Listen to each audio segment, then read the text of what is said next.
কলকাতার দুর্গাপুজোয় যদি সিলিকনের কথা বলা আদিম মানুষ দেখতে চাও, প্রথমে আমি দেখতে পাচ্ছি এই বাংলা ও বাঙালি লেখাটা, চোখ দুটো নড়ছে। এই যে মূর্তি রয়েছে জীবন্ত, অপূর্ব সুন্দর পিন্টুদার হাতের কাজ।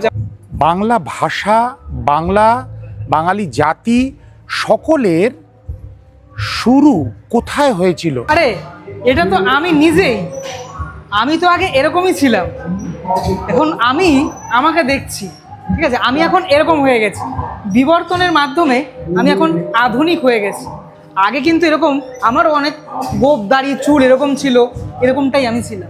কলকাতার দুর্গাপুজোয় যদি সিলিকনের কথা বলা আদিম মানুষ দেখতে চাও, তাহলে অবশ্যই আসতে হবে এবছর বাগুইআটির অশ্বিনীনগর বন্ধুমহল ক্লাবে। প্যান্ডেলের বাইরের যে অংশটা সেটা এভাবে সাজানো হয়েছে, বড় করে লেখা বাংলা ও বাঙালি। আর সত্যি আমরা তো বাঙালি, তাই জন্যই আমরা বাংলা ভাষার জন্য গর্বিত, আমরা বাঙালি সেটার জন্য গর্বিত। এই হলো একদম বাইরের লুকটা, একদম আমি সেন্টারে দাঁড়িয়ে রয়েছি। প্রথমে আমি দেখতে পাচ্ছি এখানে মণ্ডপ জুড়েই টেরাকোটার কাজ সেটা রয়েছে, যেটা আমাদের বাংলার নিজস্ব টেরাকোটার কাজ। তারপরে এই পার্টে যেটা দেখা যাচ্ছে সেটা হচ্ছে বাংলাদেশ থেকে, আমাদের প্রতিবেশী দেশ বাংলাদেশ থেকে আগত মানুষজন, তারা অনেক সেই যখন এসেছিলেন সেই বছরের যে এখানে ছবি, সেই ছবিটা এখানে ফুটিয়ে তোলা হয়েছে।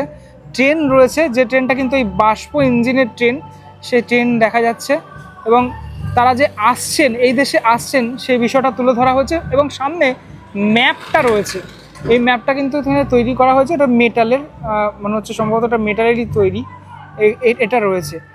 মণ্ডপের এই অংশটা যদি আমি দেখাই তাহলে দেখাবো এই বাংলা ও বাঙালি লেখাটা তো রয়েছে, এবং এখানেও এই টেরাকোটার কাজ সেটা বিদ্যমান, এই ওপর থেকে শুরু করে একদম নিচের টোটাল পোর্শন অবধি রয়েছে।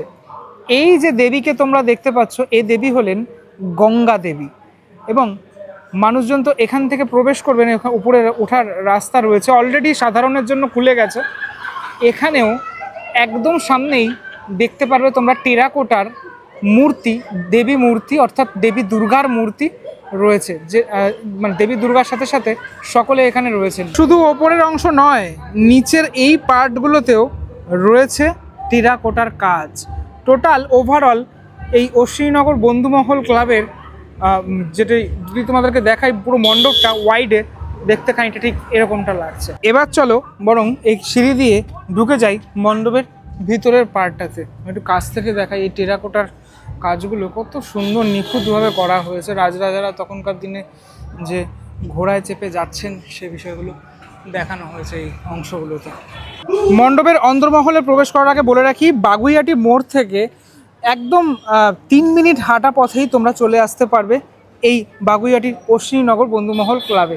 এখান থেকে কিন্তু এই মাকে দেখতে অপূর্ব লাগছে, আর পাশেই রয়েছেন মায়ের আরেক রূপ দেবী দুর্গা। এবার যত তুমি ভিতরের দিকে ঢুকবে তত তুমি বিস্মিত হয়ে যাবে, তার কারণ আমরা আগেকার দিনে আমরা যখন আদিম ছিলাম তখন কিন্তু তীর ধনুক ব্যবহার করতাম। এখানে এই যে একটা আইডল টোটাল দাঁড়িয়ে রয়েছে, যখন খালি পায়, তখন তো জুতোর আবিষ্কার হয়নি, জুতো কীভাবে আবিষ্কার হলো সবাই জানো। দেখো প্যান্টও কিন্তু নেই, এরকম ধরনের আমরা পরতাম তখন, ঠিক আছে, গাছের ছালও পরতাম, এটা দেখানো হয়েছে শুধুমাত্র। এখানে এই তীর ধনুক হাতে একজন দাঁড়িয়ে রয়েছেন, আর দেখতে কিন্তু হেভি লাগছে, পুরো সেই আদিম যে ব্যাপারটা সেটা লাগছে। পিছনে বিভিন্ন আর্টওয়ার্ক, সেই আর্টওয়ার্কগুলো করা। মণ্ডপের ওপরের অংশটাতে আমি দেখতে পাচ্ছি যে বিবর্তনের মাধ্যমে আমরা এসেছি এখানে, সেটা রয়েছে। এই যে সিলিকনের কথা বলা আদিম মানুষ, সেই আদিম মানুষ শুধু কথাই বলছে না, চোখ দুটো নড়ছে এভাবে। এটা কিন্তু দেখার পরেই তুমি সত্যি অবাক হয়ে যাবে প্রথমে এটা দেখার পরেই। যারা দর্শনার্থীরা তারা প্রথমেই দেখছে, দেখার পরেই বিস্মিত হয়ে যাচ্ছে। এটা ফার্স্টেই একদম এন্ট্রিতেই রয়েছে এই আদিম মানুষ, বিশাল বড়। আমি তুমি সবাই কিন্তু একদিন এরকমই ছিলাম। কি বলছে একটু শোনো হালকা করে। আমি আদিম বললো।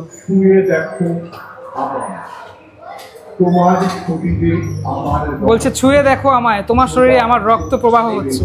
এই যে ছুঁয়ে দেখলো আপনি, সত্যি এটা যে পুরোপুরি সিলিকনের তৈরি করা হয়েছে না, সে কিন্তু মানে দারুণভাবে তৈরি হয়েছে। মানে চোখ দুটো এরকম নড়ছে, আর কথা যে বলছে, মুখের এই পার্টগুলো যে নড়ছে, ব্রিলিয়ান্ট কাজ।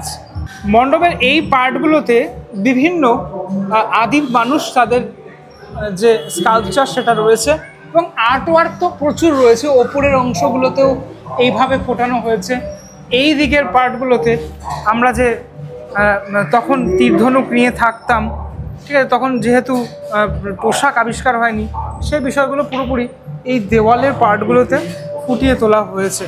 এরপর আমরা যত সামনের দিকে এগোবো তত কিন্তু এই বাংলা আর বাঙালি নিয়ে যেহেতু কাজ, অনেক কিছু আমরা দেখতে পারবো। একদম সামনে দেখতে পাচ্ছি রাজা রামমোহন রায়, তিনি রয়েছেন। বিভিন্ন মূর্তি, সে মূর্তিগুলো এখানে রাখা। আর্কিওলজিক্যাল সার্ভে অফ ইন্ডিয়ার যে অ্যাকসেপ্টেড অথরাইজ যে ব্যাপারগুলো, সেগুলো কিন্তু এখানে পুরোপুরি বর্ণিত হয়েছে। অনেক বছর আগেও বাঙালিরা ছিল, সেটাই পুরোপুরি এখানে ফুটিয়ে তোলা হয়েছে এবছরের দুর্গাপুজোতে। এই পার্টটাতে দেখতে পাচ্ছ বিভিন্ন এই যে মূর্তি রয়েছে, এবং বহু প্রাচীন মূর্তি, সেগুলোকে এখানে এইভাবে রাখা। হ্যাঁ, অনেক দিন আগেও এই ধরনের যে মূর্তি যেগুলো মানে পাওয়া গিয়েছিল আর কি, সেগুলোকে এখানে রাখা হয়েছে এইভাবে। এবং এখানে আনন্দমঠ, সে আনন্দমঠ আমি দেখতে পাচ্ছি 1882 সাল। এই পার্টটাতে বেশ কিছু জিনিসপত্র এখানে লেখা রয়েছে। এখানে যত এই পার্টগুলো দেখছো, যত জিনিসপত্র রয়েছে, সবই হলো ইন্ডিয়ান আর্কিওলজিক্যাল মিউজিয়ামের রেপ্লিকা। এবার এখান থেকে আমরা ঢুকে যাব ভিতরের পার্টটাতে, যেখানটাতে ঠাকুর রয়েছে। এখানে আমি নেতাজিকেও দেখতে পাচ্ছি। ঢোকার মুহূর্তেই আবারও একটা দেবী মূর্তি, এবং এখানে আয়নার মধ্যে বিভিন্ন মানুষজন তারা কিন্তু রয়েছেন। প্রীতিলতা ওয়াদ্দেদা, সরলা দেবী চৌধুরানী, তারা রয়েছেন। আরও একটু এগোলেই চোখে পড়ল ঈশ্বরচন্দ্র বিদ্যাসাগরকে। সুতোর ওপর লেখা পুরো এখানে কাহিনীটা বর্ণিত হয়েছে। এখানে রাজা রামমোহন রায়ের থেকে শুরু করে সকল, এবং এই জায়গাটাতে পিছনটার যে আর্টওয়ার্কটা, সেটা খুব সুন্দর লাগলো আমার। প্রত্যেকটা মূর্তি খুব নিখুঁতভাবে তৈরি করা। ভিতরের এই অংশটাতে প্রবেশ করছি, যে এখানে অনেকের ছবি, মাইকেল মধুসূদন দত্ত, বঙ্কিমচন্দ্র চট্টোপাধ্যায় সকলে রয়েছেন এখানে, যারা বাঙালিরা, কিংবদন্তি বাঙালিরা রয়েছেন। এই যে এখানে বিশ্বকবি রবীন্দ্রনাথ ঠাকুরের একটি সিলিকনের মূর্তি এখানে রাখা রয়েছে, এবং ফিনিশিংটা দেখো তোমরা, মনে হবে একজন জীবন্ত, সেভাবেই কিন্তু রয়েছে। এখানে একটা ঘড়ি রয়েছে, অনেক পুরনো একটি ঘড়ি, পিছনে একটা মিরর, সে মিরর রাখা রয়েছে। খুব সুন্দর করে তৈরি করা হয়েছে। আগেকার দিনে এই রকম চেয়ার ব্যবহার করা হতো, সেই চেয়ার এখানে রয়েছে। ঠাকুর ঘরে ঢোকার ঠিক আগের মুহূর্তে এরকম একটি জায়গা রয়েছে। মাদার টেরেসার খুব সুন্দর একটি আর্টওয়ার্ক। দুর্গাপুজোর ঠিক আগে মহালয়াতে যাকে ছাড়া মহালয়া শোনা অসম্পূর্ণ, যার কণ্ঠ ছাড়া আজও বীরেন্দ্রকৃষ্ণ ভদ্র, সেই কিংবদন্তি বাঙালি। ফাইনালি চলে আসলাম ঠাকুর ঘরে, যেখানে মায়ের প্রতিমা রয়েছে। শিল্পী পিন্টু শিকদার, তিনি কিন্তু এবছরের প্রতিমা দায়িত্বে ছিলেন, এবং অপূর্ব সুন্দর পিন্টুদার হাতের কাজ আমরা জানি। তিনি সুন্দরভাবে কিন্তু মাকে এখানে ফুটিয়ে তুলেছেন, সাজিয়ে তুলেছেন। মায়ের প্রতিমা তো রয়েছেই, সাথে সাথে মায়ের আশেপাশে কারা কারা রয়েছেন দেখাই। রামকৃষ্ণ পরমহংসদেব, তিনি যেরকম রয়েছেন, আর এদিকে রয়েছেন স্বামী বিবেকানন্দ, আর পিছনের অংশটাতে বিরাট বড় ভাবে দেখানো হয়েছে মা সারদা দেবী। তার ঠিক পাশেই দক্ষিণেশ্বরের মন্দির রয়েছে, এবং এখানেও এই টেরাকোটার কাজ সেটা রয়েছে। এটা দারুণ লাগছে, মানে এই ওয়ার্কটা ভীষণ সুন্দর করে করা। তার কারণটা হলো এখানে যে ডিটেলটা তৈরি করা হয়েছে, যে ডিটেলের সাথে বিষয়টা তৈরি করা হয়েছে, পুরোপুরি ইটের যে কাজগুলো, সেগুলো একদম অরিজিনাল লাগছে এই অংশটাতে।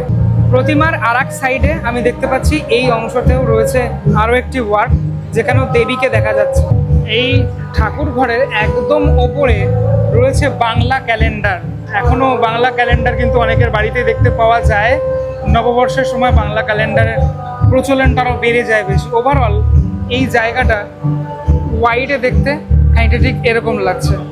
প্রতিমার যে কালার কম্বিনেশনটা সেটা খুব সুন্দর, মানে লাইটে ভীষণভাবে ফুটে উঠেছে। মায়ের এই হালকা গ্রিন শাড়ি, পিছনে চালচিত্রের যে কালারটা ব্যবহার করা হয়েছে, খুব সুন্দরভাবে পুরো ব্যাপারটাকে ফুটিয়ে তোলা হয়েছে এবছর এই অশ্বিনীনগর বন্ধুমহল ক্লাব। এবার নিচের এই পটচিত্রগুলো দারুণ লাগছে, দারুণভাবে ফুটিয়ে তোলা। নমস্কার, আমি স্বরূপ নাগ, অশ্বিনীনগর বন্ধুমহল ক্লাবের একজন পুজো কর্মকর্তা। এবছর কততম বর্ষে পদার্পণ করলো? আমরা এবছর 45তম বর্ষে পদার্পণ করলাম। থিমটা সম্পর্কে জানতে চাই। আমাদের এবছরের ভাবনার নাম হচ্ছে বাংলা ও বাঙালি সমৃদ্ধির আদ্যপান্ত। সমৃদ্ধির আদ্যপান্ত কেন?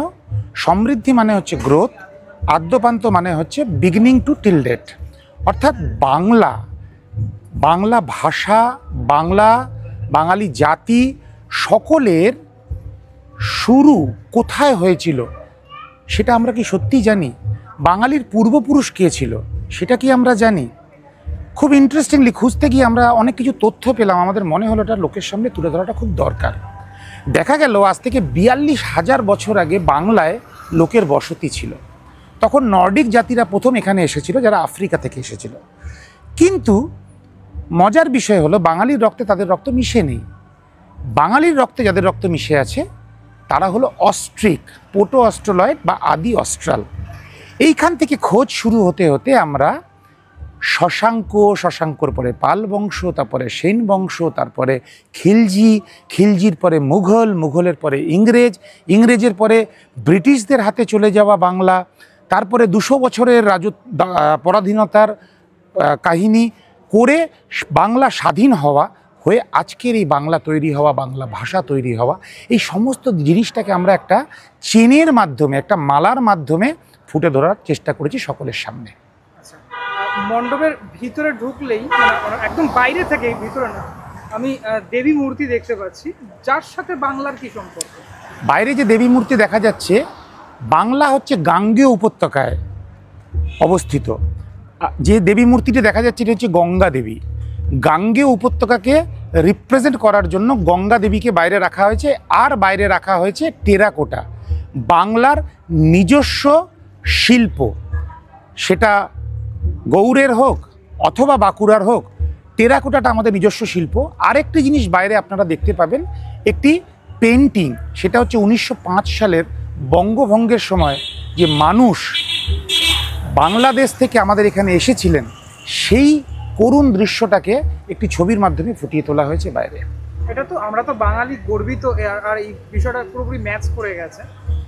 এইটা নিয়ে দর্শকদের মধ্যে উচ্ছ্বাস কতটুকু? দর্শকদের মধ্যে উচ্ছ্বাস তো খুবই। তার কারণ হচ্ছে আমরা যে বিষয়গুলো সকলের সামনে তুলে ধরেছি, খুব সহজভাবে তুলে ধরার চেষ্টা করেছি, যেটা মানুষ হয়তো ছোটোবেলায় ইতিহাসের বইতে পড়েছিল কিন্তু ভুলে গেছিল। আমরা সেটাকে তাদেরকে মনে করিয়ে দিচ্ছি এটাই, এবং সেটাকে ভিজুয়াল ওয়েতে মনে করিয়ে দিচ্ছি। আমরা তখন বইয়ের পাতায় পড়েছিলাম, পরীক্ষায় পাশ করব সেইটুকুর জন্য পড়েছিলাম। এটা ভিজুয়াল ওয়েতে মানুষের মাথায় ঢুকে যাচ্ছে এবং মানুষ খুবই আনন্দিত। সাধারণের জন্য কি খুলে গেছে? সাধারণের জন্য আজ থেকে খুলে গেছে। আপনি একটু রুটটা বলে দিন। এয়ারপোর্ট বা উল্টোডাঙ্গা থেকে বাগুইআটি এসে যে কাউকে জিজ্ঞেস করতে হবে জর্দাবাগান অশ্বিনীনগর বন্ধুমহল যাব। বাগুইআটি থেকে মাত্র 3 থেকে 4 মিনিট পায়ে হাঁটা পথ। সাধারণ দর্শনার্থীদের জন্য বার্তা এটাই, প্রচুর চমক এই প্যান্ডেলে আছে। যেরকম আছে কথা বলা সিলিকনের মূর্তি।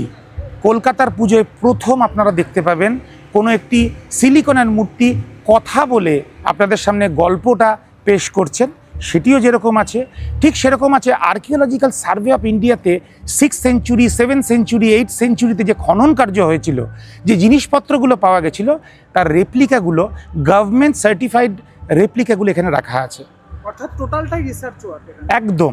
এবং তার সঙ্গে থাকছে পিন্টু শিকদারের ঠাকুর ঘর, মায়ের মূর্তি, যা দেখলে আপনাদের মন ভরে যাবে। অনেক ধন্যবাদ দাদা, কথা বলেছি। ভিডিওটার মধ্যে পুরো দেখালাম অশ্বিনীনগর বন্ধুমহল ক্লাব কীভাবে আসবে এবং টোটাল বিষয়টা দারুণভাবে কিন্তু তুলে ধরা হয়েছে। আমরা বাঙালি আর তার জন্যই আমরা গর্বিত। কেমন লাগলো ভিডিওটা সেটা আমাকে অবশ্যই জানিও। পরবর্তী ব্লগে দেখা হচ্ছে খুব শীঘ্রই। ততক্ষণের জন্য বিরতি নেব। ভালো থাকো সবাই, টাটা।